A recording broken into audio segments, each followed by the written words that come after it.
Местността Баира, в която се намират ликовитите скали при село Скалица Ямболско, е в непосредствена близост до последните къщи на селото. Това е неголям хълм с надморска височина 216 метра. Геоложкият феномен заема около 500 квадратни метра и представлява разхвърлени групи от ниски камъни, чиято височина не достига повече от 1,5 метра.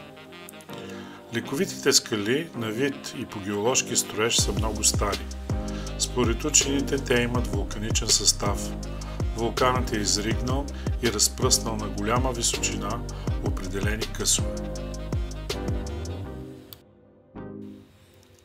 Едно от възможните обяснения за лечебната сила на тези скали е това, че те са съставени от подобни химически елементи и съединения, както тези в човешкото тяло.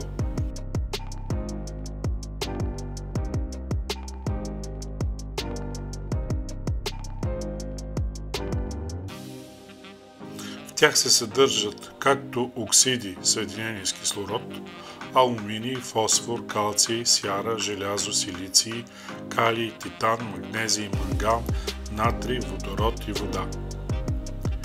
Особеното на тези скали, което някак не може да се обясни за случайно разпръснатите вулканични късове, е, че всяка от композициите или каменните струпвания наподобява определен орган в човешкото тяло.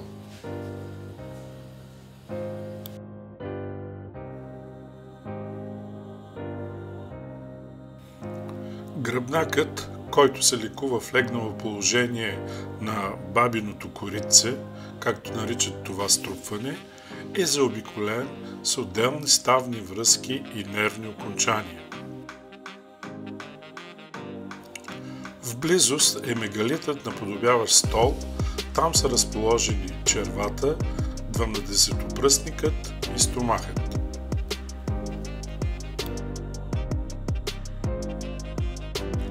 Проведени са множество експерименти под лекарски контрол и е доказано въздействието на скалите върху високото кръвно налягане и на други заболявания. Откритието се дължи на академик Тодор Дичев, член на БАН и на Руската академия на науките.